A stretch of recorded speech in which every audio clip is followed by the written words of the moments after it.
মুসলিম সংখ্যাগরিষ্ঠ নতুন বাংলাদেশ কখনোই ভারতের কাছে স্বস্তির বিষয় ছিল না।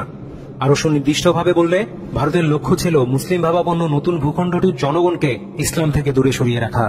কারণ এই ভূখণ্ডটি যত বেশি ইসলাম থেকে দূরে সরতে থাকবে, ভারত আদর্শিকভাবে তত বেশি তার উপর প্রভাব বিস্তার করতে সমর্থ হবে। আলোচনার শুরুতে আমরা হিন্দু মুসলিম চিরন্তন দ্বন্দ্ব কিছুটা আলোকপাত করেছিলাম। বাংলাদেশের মুসলিমরা যত বেশি তাদের ইসলাম এবং ইসলামপন্থী অন্য দেশের থেকে দূরে সরে আসবে, ভারতের জন্য বাংলাদেশের উপর প্রভাব বিস্তার ততই সহজ হবে।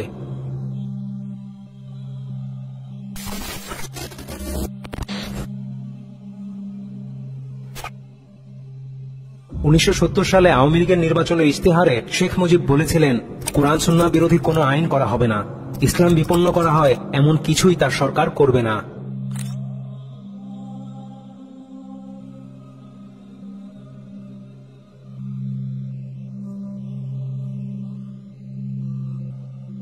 We have affirmed our commitment to the constitutional principle that no law should be enacted or imposed in Pakistan which is repugnant to the injunction of Islam as contained in the Holy Quran and Sunnah.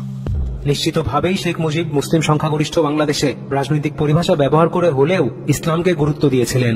কোরআন এবং সুন্নাহর সমুন্নত অবস্থান স্বীকার করেই নির্বাচন ইশতেহার ঘোষণা করেছিলেন। এটি ভারত উপেক্ষা করেনি।